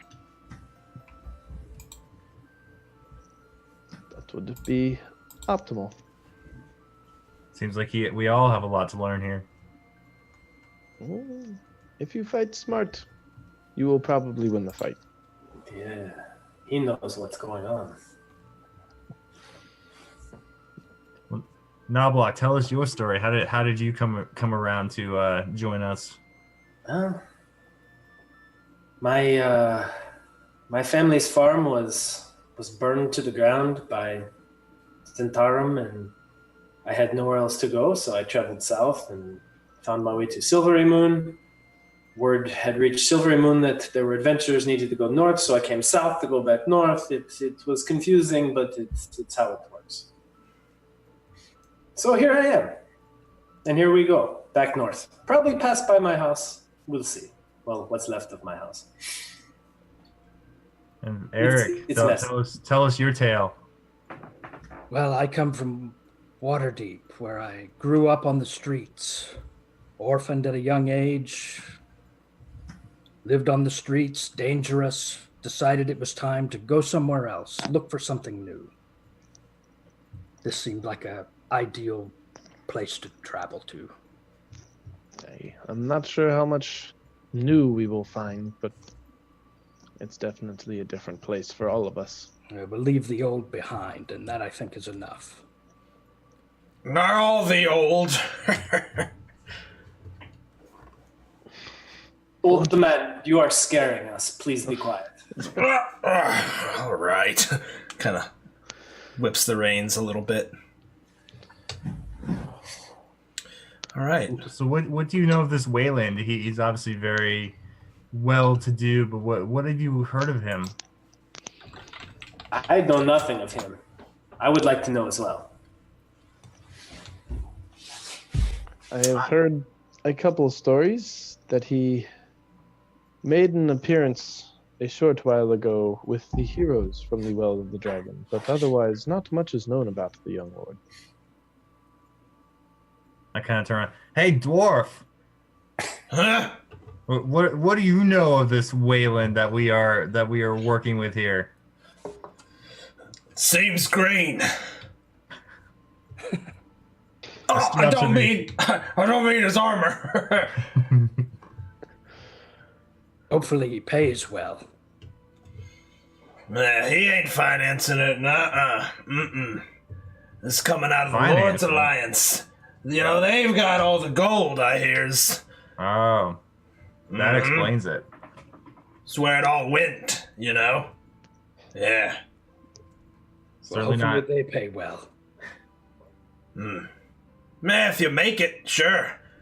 But that's how they get you, see? They promise the keep, right? They promise you're gonna earn your keep. You're gonna get your whatever gold. How many gold you guys getting? Wait, some of us might not make it? Well, that's what they bank on, you see. They offer 100 gold to 100 adventurers, so they might only have half of that, but half of them are probably gonna die, so it's just the way these things work out. Well, rumor has it is we sent 2 home last night on accident. Well, there you go. The payout's getting smaller. Smart. Unethical, maybe, but... Well, so it goes. We'll make sure that we're around at the end so that we can negotiate that transaction at the end. Last man Sure. standing, I guess. Yeah, something like that. Well, you been to Luskan before? You all know that north of Neverwinter, you're heading up Luskan way. And Luskan is an interesting place. There's a huge tower there. It's the headquarters of the, the Arcane Brotherhood. There's also, like, a lot of undead around it. It's kind of a common problem that people have to deal with all the time. I've only read about this place. I've never seen it. I've never left my town. This is the furthest I've ever been from home, and I want to see everything, and I just want to look out, and I kind of look through the like a little hole that's in the tarp of the canopy, just looking out and seeing the scenery pass by. As you're gazing wistfully, like bright-eyed, he turns back and like is cocking an eye at you, sees him saying this and looking out, and then he scans the 3 of your faces like he's like, all right. Like clearly he's like, what the hell, noob. I think our dragon man has a little bit of wanderlust in him. Well, not much sense in him, that's for sure. Sense enough to bring witch bolts to a bar fight, I think. Heard about that. Hey, I had to scare him somehow. They disrespected me, and I had to lay down the law, and it didn't work. It did not work at all. No. Mm-mm. He's like, oh, disrespect. And as he says that, you all have been writing for some time. We're jumping ahead a little bit in narrative time. It's getting to be about dusk of the first day. You hear a voice out. It's, all right, Wagon 113, you're up. You're up. Come on, fellas. Kind of smacks the side of the wood. You kind of hear it rattle through. And you find this wiry half-elf. He kind of looks at you all, and he's got essentially a clipboard. It's like a scroll on a slab of wood and a quill, and he's just like, Drumit, I manage whatever. Hey, scouts saw something strange. A bunch of felled trees just up ahead, about 2 miles northeast. Some of these big bastards ripped up right out of the ground, falling down. Hey, could be nothing, right? Could be nothing. Hey, you're my guys to go check that out. We good? Are they right along the road? He's like, oh yeah, you can't miss them. Yeah, let's go, guys. Lord Waylon needs us. We gotta go check us out. Probably like, just yeah. loggers. Loggers? Sure, definitely. Loggers who rip them out of the ground. Hey, good luck, fellas. We're going to set up camp here. So come on back. We'll have some hot food ready for you. Oh. Aye, that we can do. We will be back. Just keep things warm. He's like, yeah, we will definitely keep things warm just for you. Take some notes. It's like, all right, see you later. Wagon 117. Like he just starts walking down the line. Gentlemen, I think this is going to be an ambush. Ambush out here? Oh, Oh, you are so wet behind your weird ears. Oh, I'm not. I kind of look back and I kind of like scratch my ears. I'm like, okay, well, let's felled check this trees out. along the road in a caravan that is known to be going northwards. This has been a very publicized mission. It's an ambush. It's an ambush. Well, in that case, you guys go ahead, and I'll be right behind you. This is not, as we've already seen, I'm not quite a fighter. So you guys, why don't you guys go ahead of me? All right. You all Just don't hit step me with out. Go ahead. Just don't hit me with a witch bolt. Use your twitchy fingers from the back. I'll learn the most from back here. Yeah. Okay. You all That's it. climb down off the wagon. You start walking north along the high road. And as you're walking, you're just going past so many wagons. It feels like it stretches on forever. I imagine with that many wagons, it probably does stretch on for about a mile. You're just walking past. People are setting up camp now. People are barking orders. You don't see anybody you recognize except for maybe the occasional adventurer kind of nursing a wound on his jaw, huge bruise or something. But besides that, you see families. There's some kids that are kind of running around in the meadow right next to the road. Just tons of people going about their lives. And it's just a little bit surreal because you've been sort of in your own little tiny enclosed wagon, being berated by an old dwarf. And finally, you guys break away from the wagon. You do see a big green tent being put up, so you assume that's Waylon, but you don't see him, or you don't see any of the other leadership. And on your way up, a rider on horseback kind of comes trotting along the road. She looks like a young elf. And she kind of comes up. She's got her hood pulled down. She's looking at you guys, and she rubs the neck of her horse a little bit and kind of pulls up next to you guys. And she draws her hood back, and she's like, checking out the trees. We're the Yeah, muscle. that's what we heard about. She kind of looks almost looks distant, kind of stares off. And she's like, smells like death. Death? What do you mean death? She's like decay. Haven't you smelled it, Dragon Man? No, not anything out here. That's completely new to me. He toward him would kind of look up and try to sniff the wind and see if he could try and smell the decay that she's talking about. You really don't. You smell dry leaves. You smell cold air. You smell horse. I turn. Lanthel, do you smell this? Do you know what she's talking about? Well, it is most likely that we had an ambush occur already. Or there's already dead bodies ahead. One of the two. You're so cheery. My lady elf, your name, please. She says, my name? Who, me? I'm Glavina. Miss Glavina. Just Glavina's fine. Glavina, what are the birds doing? Good question. Avoiding. How many trees have gone down? At least a dozen. There's strange markings on them. Almost looks like rot in the bark. Strange. But my duty is to find and report. Your duty is to investigate, and I wish you luck. Thank you. We shall go. She nods and kind of watches you all. Sorry. There's death in the woods, for sure. Kind of smacks her horse's butt and takes off. I shall take point. Please do. There's a large dog in the woods attacking. We can't see any of these down trees from here, can we? Not yet. Nope. You get the sense that she was kind of riding back from that area.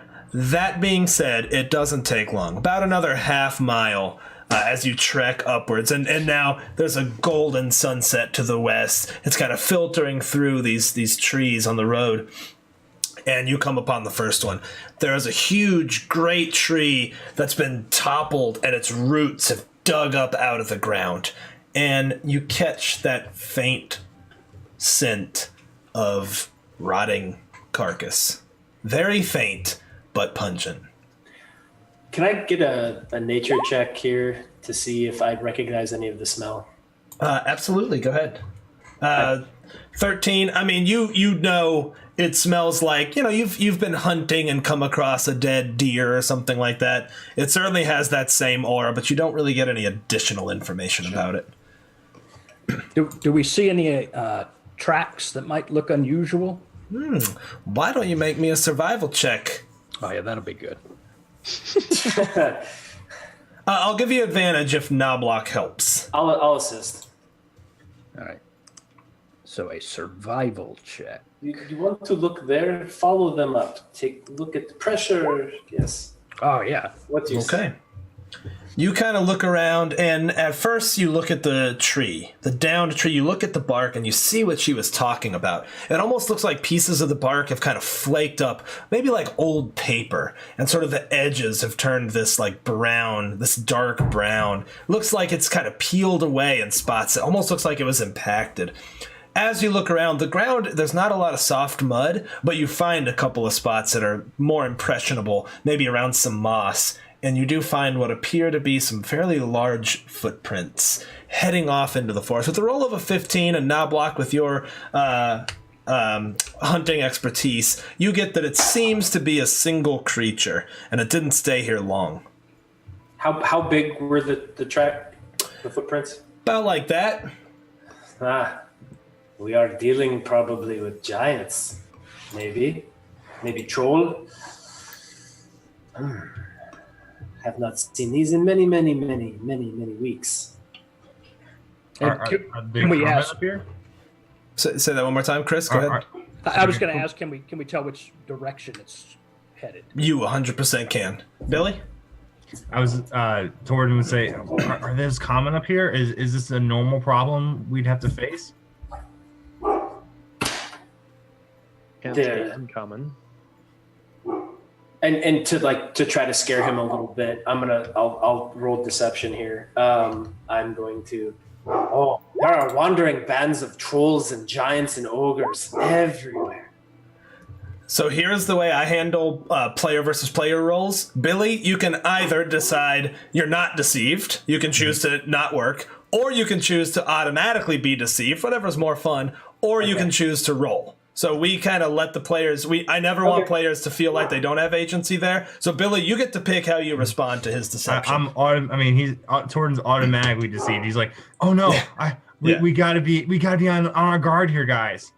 You be ready with your spells, and I will scout ahead, and I will warn you when things are about to happen. You do that. I'll make sure that I'm keeping an eye on you. You will not see me, but you will know when it is time. I can't see you now, so I have to make sure I'm looking down. Torden killed a guy. Fair enough. All right. Fair enough. Why don't you all make me a survival check to try to follow these tracks? I'm going to give you advantage, so whoever's got the best can roll it for the party. All right, I don't have That's going to be Knobloch, I've got a feeling. Do you want me to roll with advantage then? Yes. Okay. Because you've kind of got everyone assisting with it.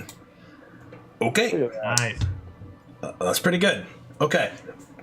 With that roll, you're tracking, you find, you head off the road, you find another downed tree, and a broken and battered elk carcass. And it's clearly been eaten from the neck, gore everywhere. And you're looking at these footprints, and you finally find an incredibly perfect one in elk blood, and you immediately recognize the footprint. It looks like an ogre. Boy. I think we are dealing with an ogre, and I bend down to the elk carcass, and I kind of put my hand on its head, and I say a quick prayer to the I believe it's the Green Sister. She's the one of the goddesses I worship, the halfling goddess. And I say, bless this creature and take it back into your stead. And I get back up and I walk back out. All right. What do you all do? Not Block. Do we know how vicious are ogres? For one to catch an elk, pretty vicious. At least this one is. He may normally, Stephen. From my knowledge, what would my normal understanding of ogres be? I think you know enough about ogres that they're basically just gigantic assholes. Like they'll take what they want, they'll smash people up, they'll steal their stuff. Like they're just not good neighbors. Yeah. But nothing about this particular attack leads me to believe that it's anything different. I'm glad you asked. It does seem a little more feral than you would expect. Ogres cook their meat, mostly. Not always, not if they're super hungry, but this looks pretty savage. Yeah. This is not natural for ogres. They normally are a little more sophisticated. This one is maybe a little rabid, shall I say. Attacking without abandon. That is something to be accounted for. If we are to, continue to follow it, we should be careful and make sure we are all in sync when we do finally make contact with the ogre. Agreed. Yes, we must be very, very careful when we're going around these guys. And I kind of take a book out and I'm kind of scratching some notes in my little journal about ogres, and like, you can kind of see like "be careful" in big letters in my little journal there, and I put it in my bag. I'm like, all right, nice. I'll come back to this later. And our mission was to investigate, not necessarily engage it. Perhaps we can find where it dwells. And with the timing that only a DM as sadistic as me can provide, the moment he finishes that thought, you all hear a groan echoing off trees.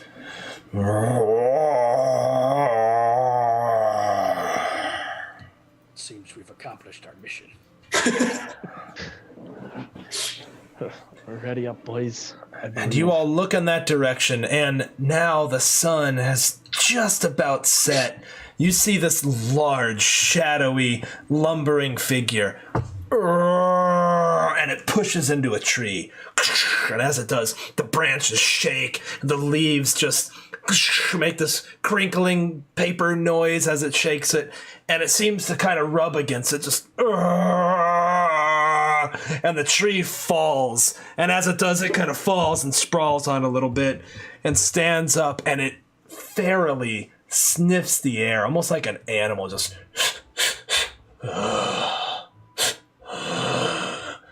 and it sort of takes up this position, and it kind of crouches low and seems to have noticed you all from a distance. How far away? Right now we're about 100 feet. Oh, okay. Pretty dark. Trees. Got a little close. Got narratively close to you. Yeah. I'm going to try to start shifting my way. So what's the landscape around? Funny enough, I've got a map for you. Oh. How convenient.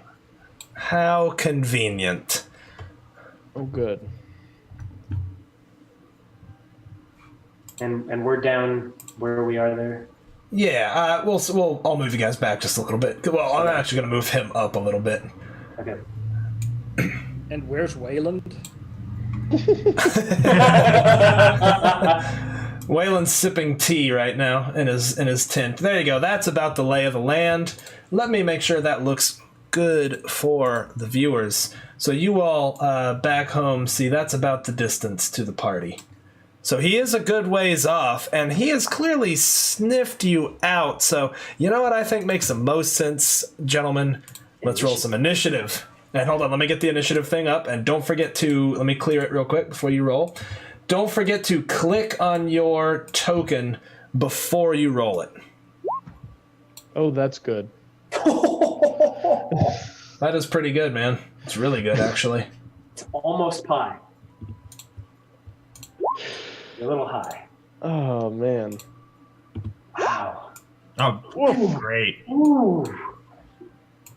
Rolling hot, gentlemen. So far, so good. Don't pay any attention to the name of this creature as I roll its initiative. Well, it rolled pretty good.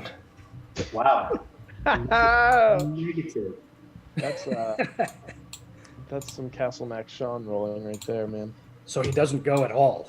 With that, he does, as you all are staring, he just sort of leaps like this huge lumbering mass, just sort of kind of lurches toward you all, and you can see now that there is just this fetid skin hanging off muscle and bone.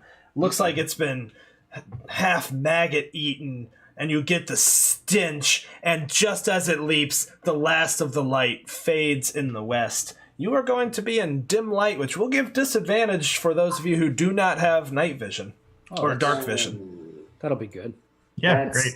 Or you can light a torch. I will say that will give you some light. Okay, well with that, Knobloch, you are up first. Okie doke. So I'm going to. So I'm here. So I'm gonna kind of just tuck back here behind this tree, kind of hide in the foliage a little bit. Use my movement to get there, and then I'm going to knock an arrow. Roger that. And wait for it to get to where I have the best light possible to shoot at it. Okay, got it. And you do have dark vision, right? Halflings? Or Halflings they? do not. Oh, they do not. Okay, all right. So works for me. Let's see. So next up, we have, what is this new order? And why am I not on the right thing? There we go. Arik, looks like you are next, sir. All right, so this is one of the down trees that I'm next to, right? It is indeed. Yep, comes about 2.5 feet high, 3 feet high. That root structure sticks up, a lot more than that. And I can't tell if it's seen us generally, but I don't know who exactly it's seen. I think that's reasonable to assume. Yeah. In fact, it maybe has only smelled you. Okay.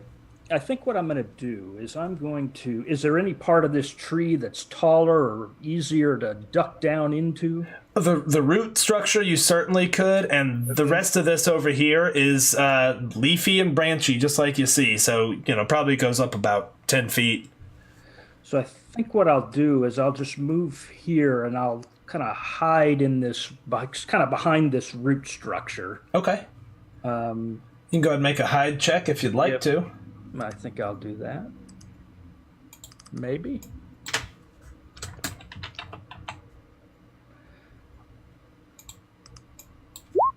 Oh yeah, I'm totally hidden. Pretty good. You nestle up in there, feel like you're hidden. You nod at Torden. You're definitely hiding really well. No worries. I forgot to mention that I am the worst rogue ever. So far.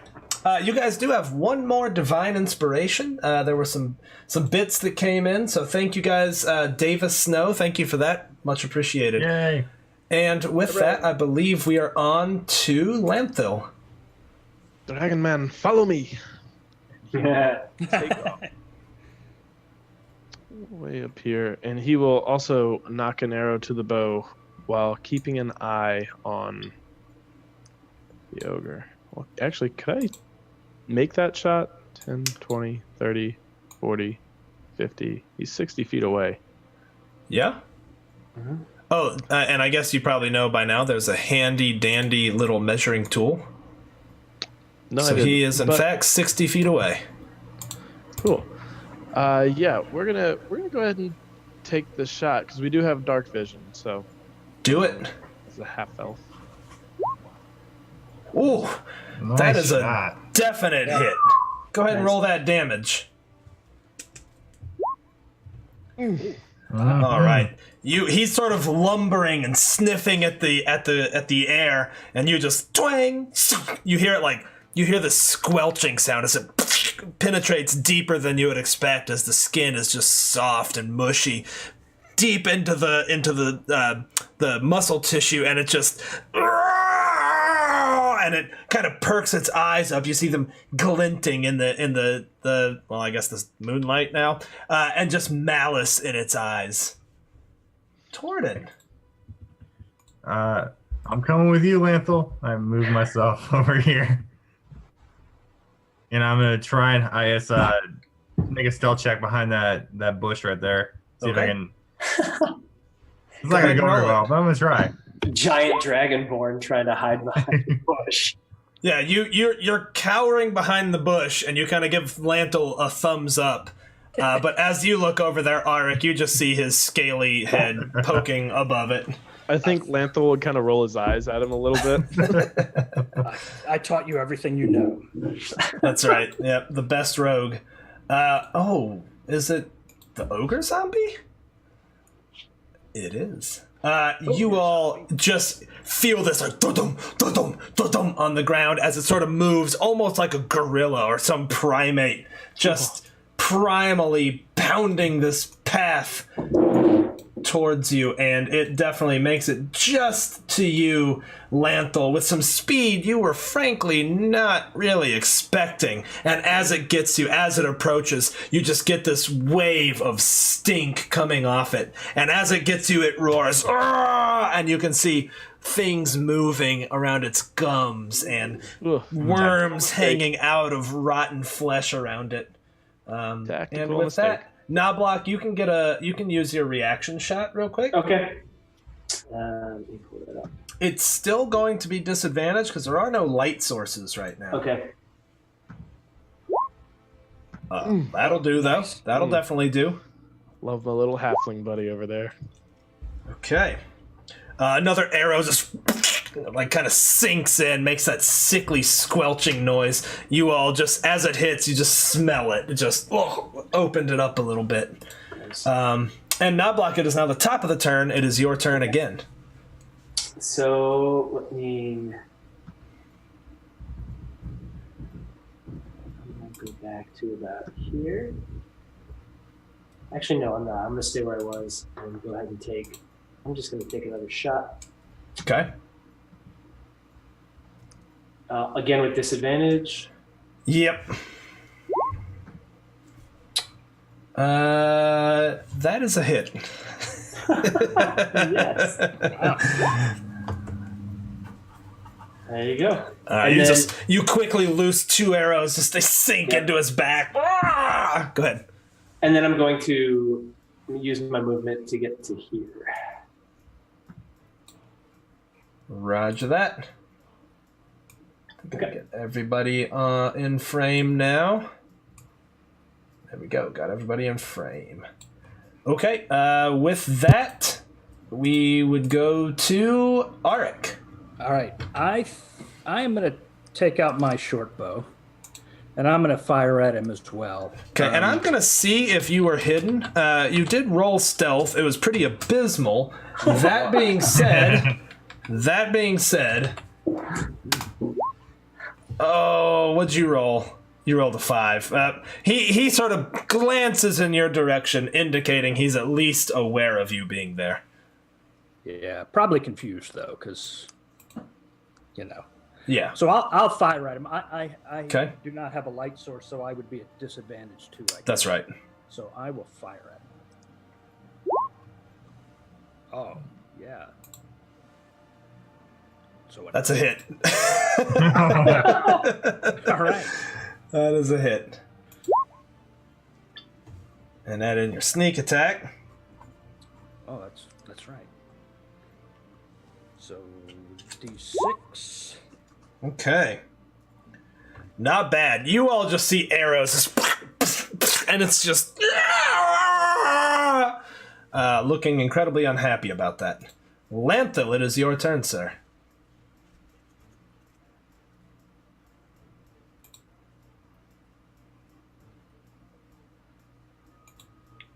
Lanthel? We lost his mic. Lost your mic, my dude. There we go. Sorry. There we go.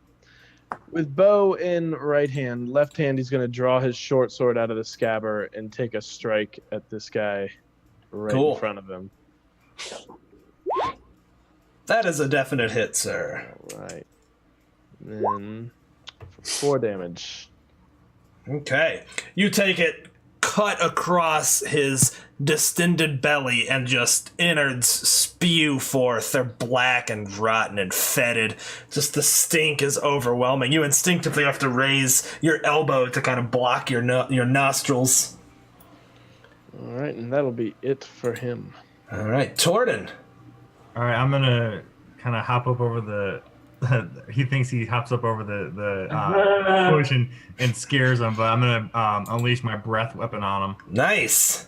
Do I make a dex save for that? Yes, you do. This should be fine. Oh, we got it. So he'll take half, right? Yeah.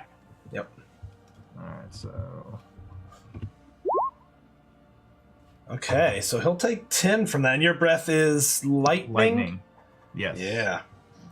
You all see Torden pop up and just, like, he kind of sucks air in, and as he does, Lanthel, you feel the hair standing up on the back of your neck, standing up on your arms, and then he just, these bolts of lightning arc between him, surround this ogre, kind of crisp up the plant a little bit in front of him, and the ogre is just,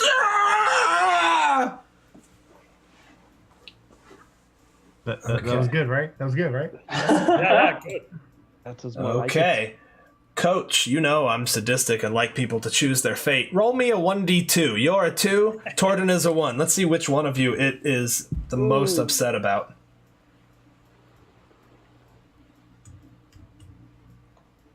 Oh, that was wrong. Hang on one second. Your damage is 2d6 from that breath weapon. Yeah. You mind just rolling 2d6 for me real quick? Yeah. There you go. There we go. Still good, but not quite as good. Yeah. All right, Coach, roll it. We'll go there. So that'd be a Oh, 1. he attacks you. Wait. Oh, no. You rolled a d4, so low half, was upper Torden. half. You know what, though? I'm going to override, because Torden already got knocked out, so he attacks you. Does an 11 get you? No, you're gonna need a 14 to get me. Okay, fantastic. He rears this meaty, rotten hand back, and you can see that these bone spurs that were once fingertips, it looks like they've been ground down from him clawing at things, slash at you. You are able to duck out of the way, and it digs into the ground, and as it does, he just continues ripping earth up from behind the strike, and you can just see where it's dug up from where he hit with considerable force. Knobloch, we're back to you. All right, gonna keep on firing away here. Yeah. That is a hit. Oh. Unfortunately missed out on that crit, but that's a hit. Yeah. Woo! Wow. You all see this one, it punches through, and you actually see the arrowhead poke out of his chest, Lanthil. And as it does, something kind of squirms and wriggles off the end and falls into the grass. Ooh, that was a lovely image. Anything else, Knobloch? No, I'm gonna stay where I'm at. Okay, Arik. I'm also going to fire at him.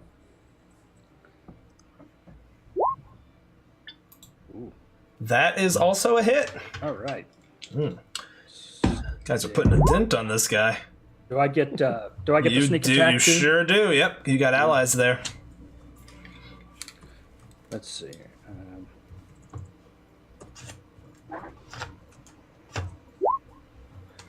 Okay.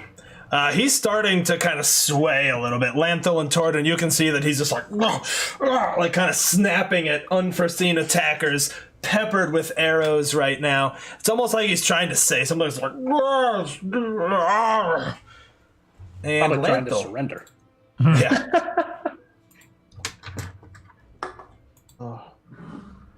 Watch out. I think we're gonna skip around him a little bit. Okay. He's swaying and kind of clawing, so we'll kind of run a bit and slash again with the short sword. All right. That is a definite hit. Damage.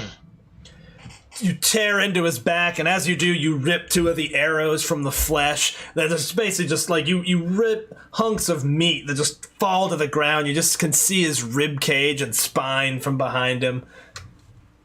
Torden. All right, I'm gonna run over here next to Lanthal. I'm gonna breath weapon again. So another. I don't know if you save. can. Once per short rest. All right, well, I'll go shock and grasp then because he's All right. right Yes. there with me. That is a definite hit. Let me check. Yeah, 23 hits. Nice. Big one. But there is a benefit to shocking grasp, and that's that he does not get to take reactions against you should you decide to move away and leave Lanthal there all by himself. Do it. Just saying you can. Maybe you should ask yourself if you should. Yeah. What's that discretion and valor thing? Yeah. Yeah. I think I'll stay there with. All right, you staying? Okay, this time I'm going to stack the deck against you, Torden, because you had your chance. I am rolling a d6 on a 3+, Torden. He is attacking you since you have zapped him twice now on a 3+. Ooh, he is in fact swinging on you, Torden. You might not love this. You might not. But he misses. He misses. Whew. He makes this, you just hear this whistling sound, and you duck just in time, and you hear the whoosh above you. You feel something wet and cold drop on your neck, and you kind of quickly brush it off. The stink of it now all over your hand as this rotten meat falls off your body. And it kind of turns to face both of you and lets out this... Knobloch, we're back to you. All right, let's just keep rolling down this path here. That is unfortunately not a hit. For the first time, it swings, and it's just sort of, and you fire thinking you got a clean shot, but it just so happens to kind of duck, and the arrow whizzes just past its neck, and it kind of, like, up at the air. So I'm going to use my movement and jump back over here. Okay. And Arik, that would be you. I think I will fire again. Fire on. Oh. Oh, same deal. It just... Look at that. You fire at it, you think you hit it, but it just kind of bounces off him a little bit. It just happened just at the angle where it just grazes his arm. Oh, sorry, what were you going to say, Corey? I wasn't going to say anything. I'm okay. Cool. And Lanthal. He can take reactions now, right?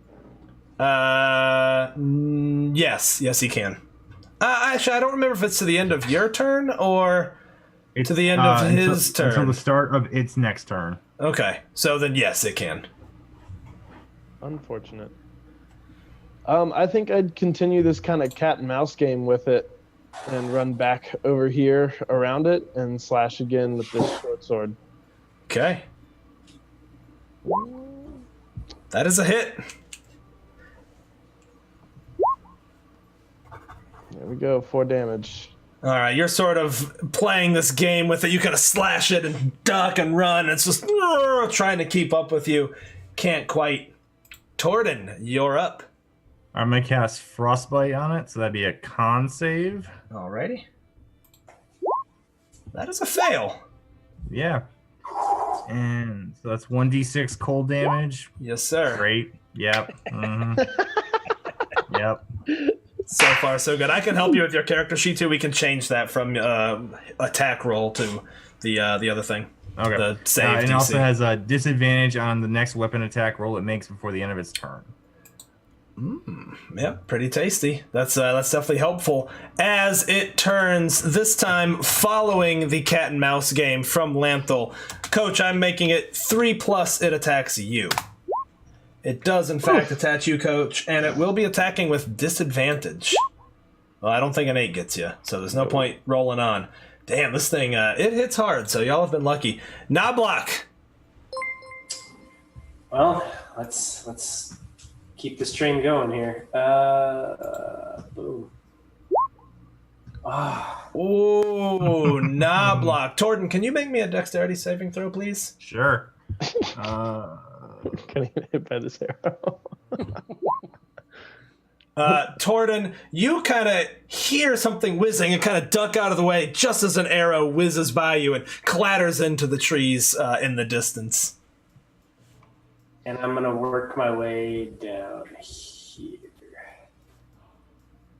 When he does that, I kind of look over my head, my shoulder. You're good. It's supposed to be good at this, right? Arik. I'm gonna fire again. Awesome. Thank you for the follow roll call.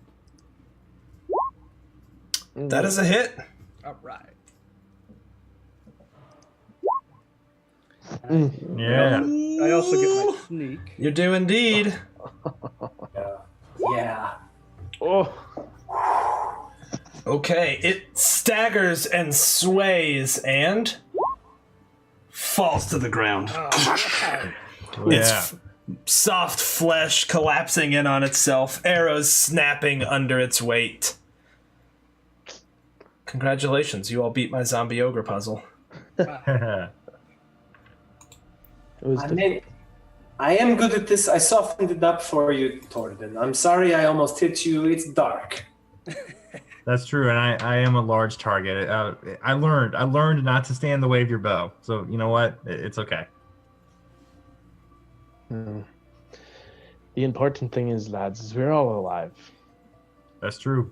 We're closer to that goal that the dwarf was talking about. Do not pay attention to what that dwarf said. You shall live if you choose to live. Unless you get your ass beat again like you did in the bar. In that case, you are hosed, my friend. You are hosed. He takes out his journal, like, don't get your ass kicked again. He writes that real quick and then puts his book back. All right, what do you all do as the sun has set in the west and you're standing over this just fetid, stinking, disgusting corpse? I want to check to see if there's any other tracks, if it's by itself. So let me drop. Yeah, go ahead and roll survival. Oh, sorry, that was a disadvantage. Let me roll that. There you go. Still not great. You know, you're just not sure. I mean, you're like, there could be more. It's hard to say. He seems to have traveled around quite a bit. So you're like, I don't know. It's just hard to tell if the feet size, if the footprint sizes are different, or if they're all kind of that same one. It could be one. It could be, I don't know. These tracks are not easily discernible. We could burn it, but that may draw attention. We could leave it, and it's a pile of nasty flesh for someone else to find. I don't know. I will leave that up to you. Consensus of group. let's not burn it. Yeah, I think burning would be a bad idea. Let's get back to the caravan and camp, and we'll inform everyone of what we found. We can let the leadership know, but otherwise, I don't think there's much for us here. Rest is best. Maybe its lair is nearby. Maybe if we look where it came from, we can find it. If It's zombie ogre. I don't know if they have layers.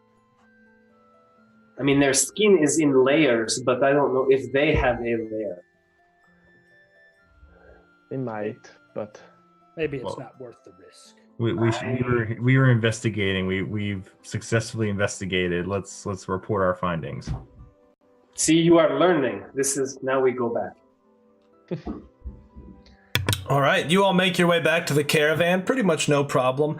And as you return, it is kind of a breathtaking sight. You see all these little campfires all over the place. There are some adventurers who are clearly on guard duty, who seem to be taking it somewhat seriously, but they're kind of goofing. But there are some regular soldiers around the tents as well, and they seem much more professional. They're kind of standing at arms. They've got the big, like, Norman-style kite shields. There's 12 of them in total. And you come to find much merrymaking going on. There's people playing music, there's some people singing, people are laughing, and generally seeming to have a good time. And as you appear, Hagrina kind of catches you all's eye, and she comes over to you. She's like, you went to check out what the trees. What was it, huh? Don't keep me in suspense. She cracks her knuckles.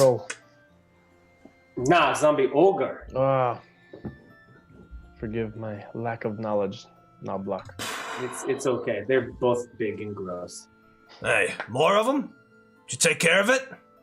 It is You not carry coming back. She kind of looks at you all. She's like, not a scratch on you. Well done. All right, well, food's up. Food's up. Come on, get something. It's hot and ready. I would set patrol possibly and look out in case there are more. You don't know. She's kind of like, yeah, I know what I'm doing. Okay. Pats you kind of gruffly, smiles at you. It's like, I like it. I like it. And gentlemen, with that, the camera pulls back as the four of you all approach the chuck wagon, get some grub, and listen to the sounds of the caravan all around you. And that is where we will end tonight's adventure. Hope y'all had a good time. It was very much a technical test and me kind of screwing around with everything, trying to get it working. But loved y'all's characters. I thought you brought them to life. That was fun. Great. That was great. That was awesome. Lots of fun. All right, Forward awesome. to the next one. Yes. Sweet. Definitely. All right, well, let's go launch a raid because we are wrapping up a little bit early. I am going to raid Gidgewish. I know they are going until probably about 11, so hit that raid. Hey, thank you all for joining us. We'll be back Sunday with our regular Waterdeep Dragon Hoist game. We're back Tuesday with Chronicles of Peril, and someday, maybe next week, we'll do another Mac Marches episode, so... This was a lot of fun. It was definitely stressful to run everything. New respect for people who run purely online games, but it works. I feel like with some experience, it becomes second nature. Yeah, you did a great job. Thanks, man. Well, thank you all for joining. Everybody did a good Oh, job. absolutely. You guys' characters were very memorable, so I look forward to them returning. So all of you have 1 session point. It takes 2 session points to make it to level 2. So after the next game you guys play, you'll get to level up. And with that, adios. Yeah. See ya. All right, and with that, the raid